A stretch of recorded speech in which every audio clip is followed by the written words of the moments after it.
Now we move toward how to solve final account adjustment numerical question practically. हम किस तरीके से solve करते हैं? फॉर एग्जांपल ये हमारे पास एक क्वेश्चन है, ठीक है, फाइनल अकाउंट का क्वेश्चन नंबर 1। सो यहाँ पे दिया हुआ है prepare trading and profit and loss account for the period ending on 31 December 2023 and balance sheet as at that date from the following trial balance of Ali trading company.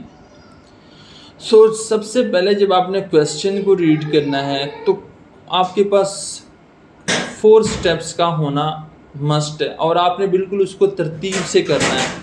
फिर चाहे जितना भी lengthy question क्यों ना हो, एडवांस अकाउंटिंग यानी बहुत lengthy question क्यों ना हो, जहाँ पे 300 400 अगर कोई आइटम्स हों, तो आप वो क्वेश्चन भी फर्स्ट टाइम में ही एक्यूरेट कर लेंगे।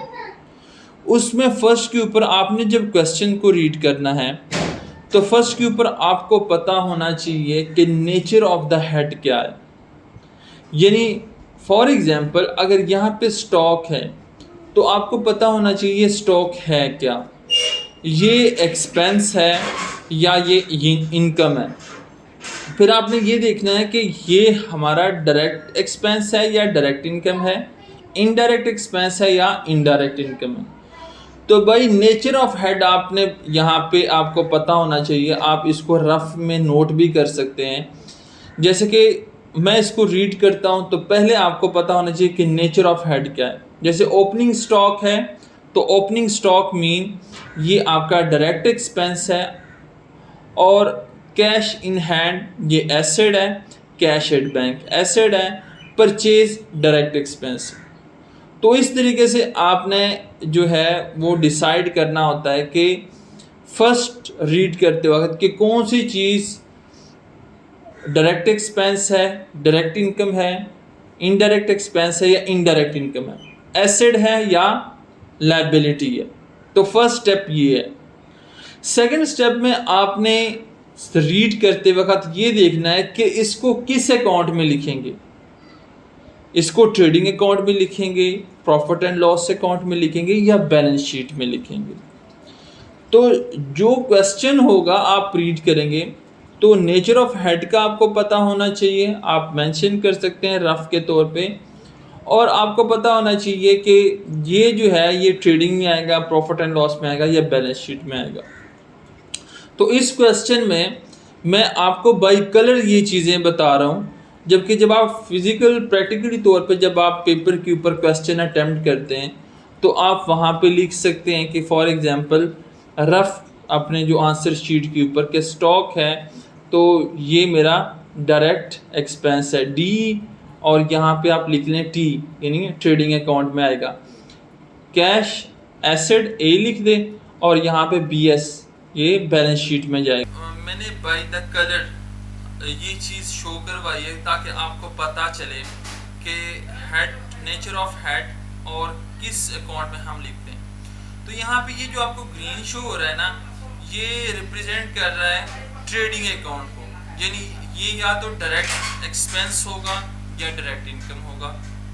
और ये जो ब्लू में शो हो रहा है इट्स मीन ये आपका इनडायरेक्ट एक्सपेंस होगा या इनडायरेक्ट इनकम होगी, ठीक है। और जो ये रेड में शो हो रहा है इट्स मीन ये आपके एसेट्स हैं।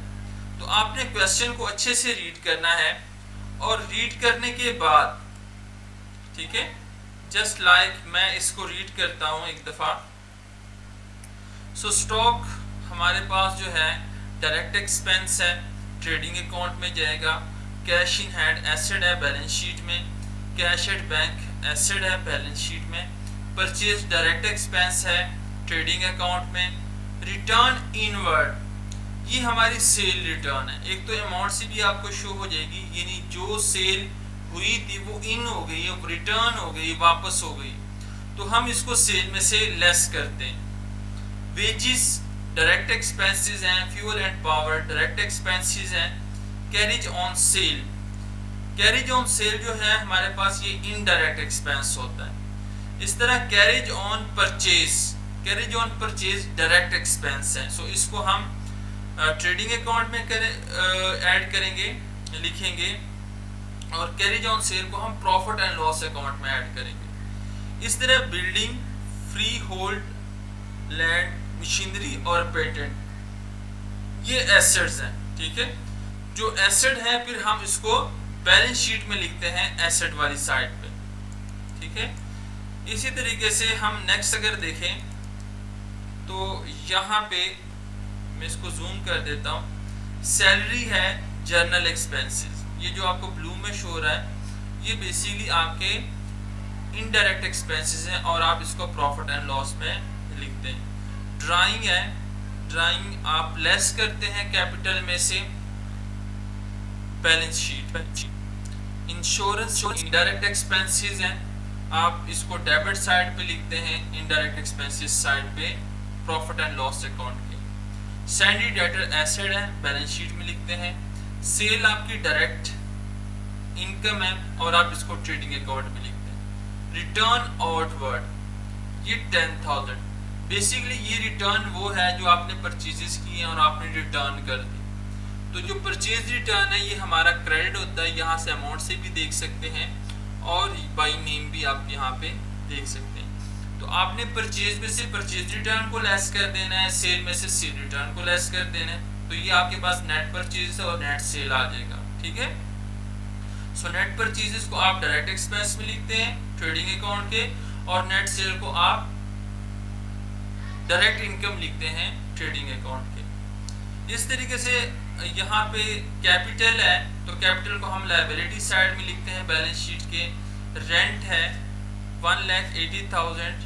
अब ये देखिए ना, यहाँ पे एक डेबिट साइड है और एक क्रेडिट साइड है, तो यहाँ पे पेड रेंट या रिसीव रेंट की बात नहीं हो रही। तो आप यहाँ पे वैल्यू से ही आपको समझ आ जाती है कि ये एक्सपेंस है या ये इनकम है। अगर ये डेबिट साइड पे अमाउंट होती ट्रायल बैलेंस के तो इट्स मीन ये एक्सपेंस है, यानी पेड रेंट हमने किसी को पे कर दिए। जब हम पेड रेंट लिखते हैं तो इसकी एंट्री हम क्या करते हैं कि cash account to rent, sorry rent account to cash, कि हमने कैश दे दिया किसकी बस, रेंट की बस, ठीक है। सो हम रेंट को डेबिट करते हैं। अब यहाँ पे जो रेंट की अमाउंट है इसको हमने क्रेडिट किया है, क्यों? क्योंकि ये जो कैश है ये रिसीव हुआ है। जब हमारे पास कैश रिसीव करते हैं, कैश को डेबिट करते हैं, एसेट है, और रेंट को हम क्यों क्रेडिट करते हैं? क्योंकि ये हमारी इनकम है। When income increase it will be credited. So इसलिए यहाँ पे ये जो 1,80,000 है ये आपकी इनकम है, और यहाँ पे अगर आप पेड या रिसीव का कॉन्सेप्ट नहीं भी है तो इट्स ओके, आप यहाँ से इस कॉन्सेप्ट को अच्छे से समझ सकते हैं। इसके बाद क्रेडिटर्स है 1,26,000। ये तो था हमारा ट्रायल बैलेंस।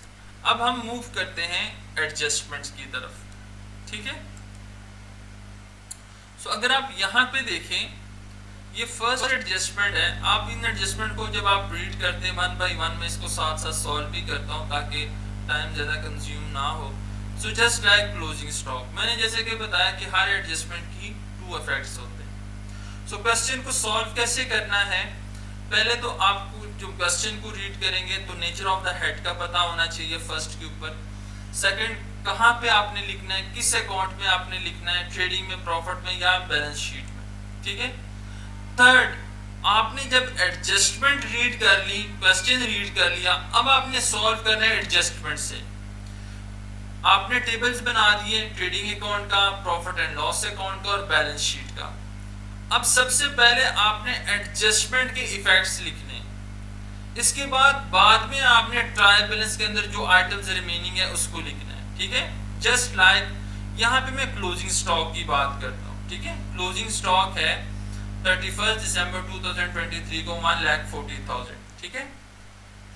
सो क्लोजिंग स्टॉक की जो फर्स्ट एंट्री हमारे पास होती है, इसकी एक तो हम इसको ट्रेडिंग अकाउंट में लिखते हैं क्लोजिंग स्टॉक को, ठीक है। ये ट्रेडिंग अकाउंट है, एक इफेक्ट तो इसका यहाँ पे होता है, ठीक है, डायरेक्ट इनकम वाली साइड पे लिखते हैं। सेकंड, हम बैलेंस शीट के एसेट साइड पे भी इसको लिखते हैं, बैलेंस शीट के एसेट साइड। सो आपने इसको यहाँ पे येलो में जो शो हो रहा है ये क्या है, क्लोजिंग स्टॉक। सो 2 इफेक्ट्स हो गए, एक ये आपकी क्लोजिंग स्टॉक डायरेक्ट इनकम, और दूसरी ये आपकी एसेट में भी एज अ करंट एसेट के तौर पे शो हो रही है। इस तरीके से सेकंड एंट्री देखें, machinery and building are depreciated at the rate of 10% and patent at the rate of 15%। तो डेप्रिसिएशन के टू इफेक्ट्स बताए, एक तो ये आपका इनडायरेक्ट एक्सपेंस है, तो इनडायरेक्ट एक्सपेंस मीन कि ये प्रॉफिट एंड लॉस अकाउंट में जाएगा। सो आप यहाँ पे देख सकते हैं फर्स्ट के ऊपर ये येलो में कि मशीनरी बिल्डिंग और पेटेंट के ऊपर ये डेप्रिसिएशन आ गया, ठीक है। इनकी जो जो अमाउंट्स थी टोटल उसके ऊपर हमने डेप्रिसिएशन ये आ गया। सेकंड इसका इफेक्ट होता है बैलेंस शीट के अंदर। अब बैलेंस शीट में अगर हम यहाँ पे देखें तो यहाँ पे देखिए फिक्स एसेट मशीनरी का 4 लाख है, तो उसमें से लेस किया डेप्रिसिएशन 40,000, तो 3,60,000 आ गया। बिल्डिंग है, इसमें से डेप्रिसिएशन लेस किया 5,76,000 आ गया। और इस तरीके से पेटेंट्स है, सो इसमें से depreciation less than it will the amount will be 1,20,000। सो इस तरीके से ये इसके दोनों इफेक्ट्स आ गए। इसके बाद थर्ड अगर आप देखें question, salary for the month of December 2023 amount कितनी है 30,000 और अनपेड, अभी तक अनपेड है यानी पे नहीं की। तो सैलरी तो बाय द नेचर जो है इनडायरेक्ट एक्सपेंस है, ठीक है। सो सैलरी जो ट्रायल बैलेंस में दी है वो 3 लाख है और ये हमारे पास अनपेड है, इट्स मीन आउटस्टैंडिंग हमारे पास ये एक्सपेंस है, सैलरी है। तो 30 को ऐड किया तो ये 3,30,000 आ गया। इसके बाद यही आउटस्टैंडिंग ये हमारी लायबिलिटी भी है, ठीक है।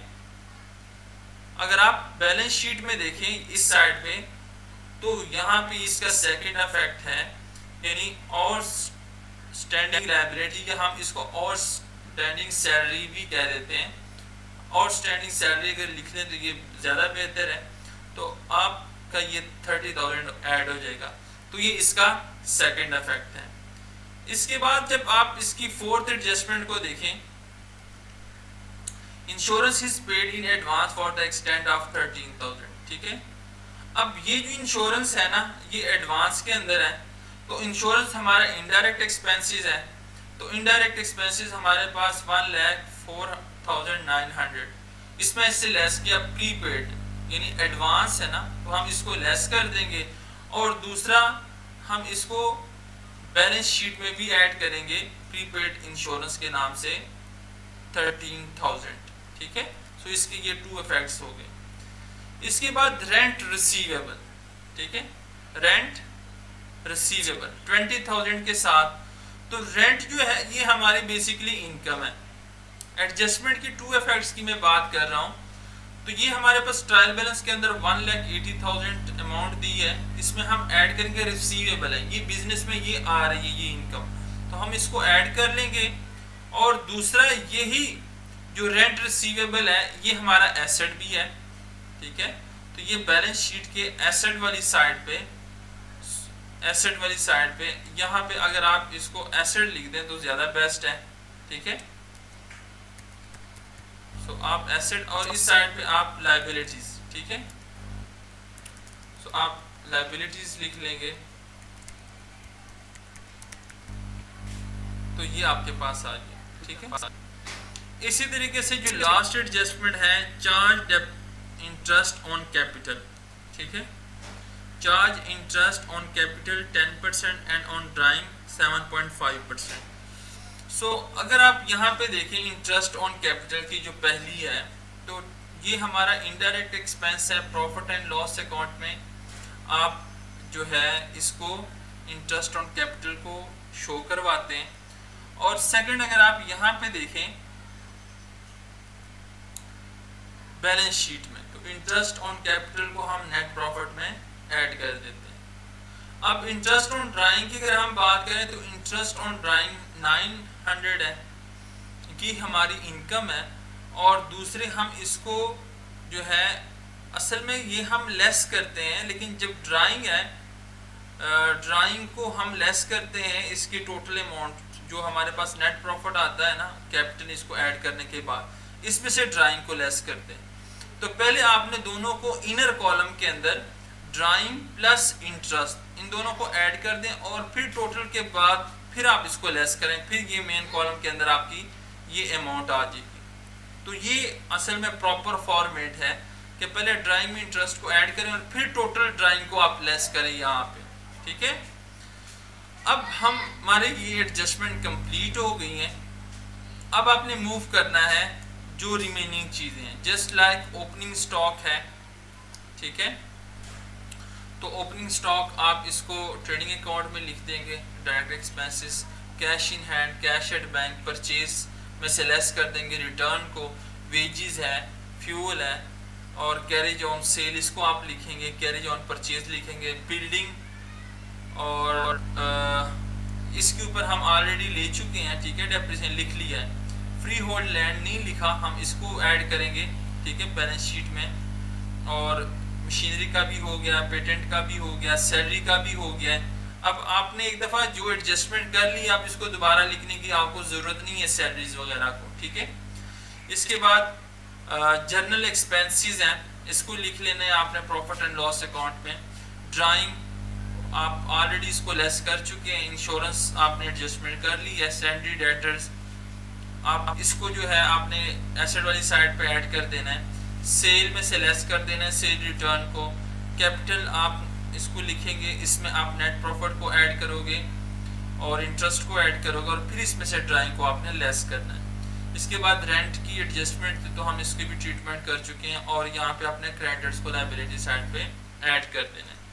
तो अगर आप क्वेश्चन की सोल्यूशन को 1 बाई 1 देखें तो ये हमारे पास जो है ये ट्रेडिंग अकाउंट है और बहुत ही सिंपल सा, ठीक है। Name, trading account for the year, particulars हैं। ये जो डेबिट साइड है ना, बेसिकली ये रिप्रेजेंट कर रहा होता है डायरेक्ट एक्सपेंसेस को और ये डायरेक्ट इनकम्स को। तो इसी तरीके से आपने तमाम चीज़ों को, आइटम्स को पुट किया और आप ये जो डायरेक्ट इनकम वाली side heavier than direct expense, so the difference will be gross profit. अगर इनकम वाली साइड हैवियर है, ज़्यादा है एक्सपेंस वाली साइड से, डायरेक्ट एक्सपेंस, तो डिफरेंस होगा gross profit, otherwise vice versa ये ग्रॉस लॉस होगा। सो यहाँ पे आपने सीडी लिख दिया, इट्स मीन कैरीड ऑन, ये अभी लेटेस्ट जो इसका बैलेंस आया है। तो इस तरीके से ये आपका ट्रेडिंग अकाउंट आ जाएगा। इसके बाद सेकंड स्टेप जो है वो है प्रॉफिट एंड लॉस अकाउंट, ठीक है। अब प्रॉफिट एंड लॉस अकाउंट में क्या है कि आप यहाँ पे देख सकते हैं, अब पहले आपने डेप्रिसिएशन लिखनी है, ठीक है। सो प्रॉफिट एंड लॉस में डेबिट साइड पे इनडायरेक्ट एक्सपेंसेस और इस साइड पे इनडायरेक्ट इनकम्स। आपने जो ग्रॉस प्रॉफिट सीडी निकाला है ना, इसको अपोजिट साइड पे ट्रांसफर कर देना है प्रॉफिट एंड लॉस अकाउंट में, तो ये आपका बीडी आ जाएगा, ठीक है। और अब आपने दोनों का कंपैरिजन करना है कि विच साइड इज हैवियर। तो यहाँ पे अगर आप देखें तो जो क्रेडिट साइड है ये हैवियर देन डेबिट साइड। सो मैं ये भी कह सकता हूँ कि indirect expenses amount will be heavier than indirect expense side. अगर इनडायरेक्ट एक्सपेंसेस वाली साइड हैवियर है, इसकी अमाउंट ज़्यादा है इस साइड की डेबिट साइड की निस्बत, तो जो डिफरेंस होगा विल बी नेट प्रॉफिट, ठीक है। तो ये नेट प्रॉफिट होगा, अदरवाइज वाइस वर्सा ये आपका नेट लॉस आ जाएगा। अब ये नेट प्रॉफिट आपने क्या करना है, ट्रांसफर टू कैपिटल। हमें इस नेट प्रॉफिट की क्यों ज़रूरत होती है, क्योंकि हमने इसे ट्रांसफ़र करना होता है कैपिटल के अंदर, ठीक है। सो आप यहाँ पे देख सकते हैं ये ओवरऑल कि बैलेंस शीट है, एक साइड पे एसेट है, लायबिलिटी है, करंट एसेट है, फिक्स एसेट है, करंट लायबिलिटीज है और फिक्स लायबिलिटीज है। सो आपने इस तरीके से यहाँ पे कैपिटल है, इसमें ऐड कर देना है नेट प्रॉफिट को, ठीक है, जो कि हमने प्रॉफिट एंड लॉस अकाउंट के थ्रू कैलकुलेट किया। इसको ऐड करके आप इंटरेस्ट ऑन कैपिटल को ऐड किया, अब इसमें से लेस कर देना है ड्राइंग को और इंटरेस्ट ऑन ड्राइंग को, तो ये आपके पास नेट अमाउंट आ गई। अब तमाम एडजस्टमेंट्स और आइटम्स को पुट करने के बाद आपको पता चल जाता है at the end of the accounting period, जब आप बैलेंस शीट को बनाते हैं, कि जो आपकी डेबिट साइड है वो इक्वल टू क्रेडिट। अगर आप प्रॉपर एडजस्टमेंट लिख रहे हैं, वी हैड जो है वो आपको ऑलरेडी जो ट्रायल बैलेंस है उसमें बैलेंसेस इक्वल आपको मिल रहे हैं क्वेश्चंस के अंदर, और एडजस्टमेंट आपको दी हुई हैं, तो एट द एंड के ऊपर आपका जो क्वेश्चन है वो आंसर सेम होना चाहिए। अगर ट्रायल बैलेंस सेम है क्वेश्चन के अंदर, तो आपका सोल्यूशन जो है बैलेंस शीट के अंदर वो भी डेबिट और credit side both will be equal, यानी आपका जो एसेट वाली साइड की अमाउंट का बैलेंस है और जो लायबिलिटी और कैपिटल वाली साइड की अमाउंट का बैलेंस है वो दोनों सेम होने चाहिए। अगर आपके दोनों मतलब कि दोनों जो बैलेंसेस हैं डेबिट और क्रेडिट सेम है, it's mean your question is correct, आपका क्वेश्चन ठीक है। तो इस तरीके से आपने क्वेश्चन फाइनल अकाउंट के क्वेश्चन को सॉल्व करना है, और प्रॉपर अगर आप इन स्टेप्स को फॉलो करते हैं कि नेचर ऑफ द अकाउंट पहले आप देखते हैं किस कहाँ पे इसको शिफ्ट करना है, किस अकाउंट में लिखना है, फिर फर्स्ट के ऊपर आप एडजस्टमेंट को सॉल्व करते हैं, और फोर्थ के ऊपर फिर आप अदर हेड्स को सॉल्व करते हैं, और फिर आप प्रॉपर कैलकुलेटर के ऊपर आप वर्किंग कर रहे हैं, ठीक है, जो सेंसी कैलकुलेटर है, तो आपके मिस्टेक के चांसेस तकरीबन जो हैं वो 1% रह जाते हैं। मतलब कि आपके 99% जो क्वेश्चन होता है वो एग्जैक्ट और एक्यूरेट होता है, और आप सिंपली फर्स्ट अटेम्प्ट के अंदर आपका क्वेश्चन जो है उसके बैलेंसेस इक्वल आ रहे होते हैं। तो मिलते हैं नेक्स्ट में, तब तक के लिए इजाज़त दीजिएगा, अल्लाह हाफिज़।